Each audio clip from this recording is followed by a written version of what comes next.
I think one of the things that personalizes the life, let's say, of a motivational speaker or an educator who does motivational speaking at the same time, I think would be, what was your hardest day like? What can you remember back? And I know it's only been 3.5 years, and maybe as time goes on, I'll have more difficult days. But with our company, when you're one of the top speakers in the company, you're asked to speak at our family reunion, which is what we call our company convention every year. And I remember about 3 years ago, I was asked to speak at it in Las Vegas. And I was asked to do 4 different 1 hour and 15 minutes talks on varied subjects, with about the last 15 minutes being motivational and inspirational.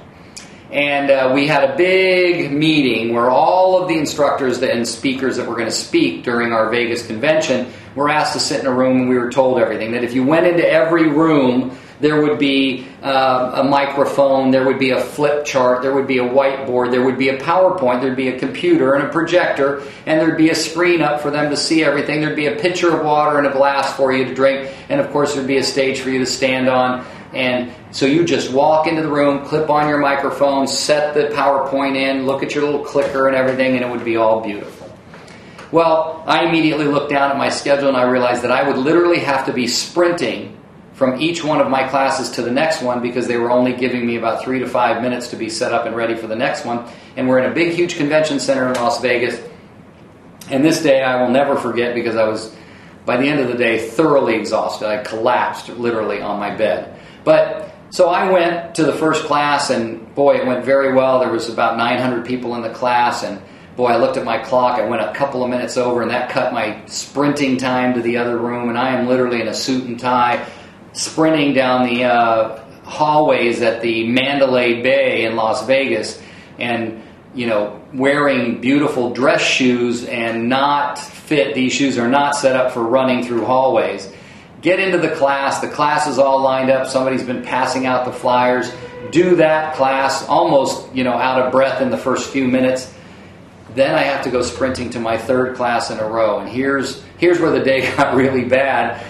I walk into this room, and there is no sign with the name of the class in the door, so there's a bunch of people standing outside the door saying, which class is this, to make sure, so I had to stop there. I get into the room, there's no computer, there's no projector, there's no PowerPoint, there's no flip chart, there's no microphone, there's no handouts, there was absolutely nothing except a table with a pitcher of water in it.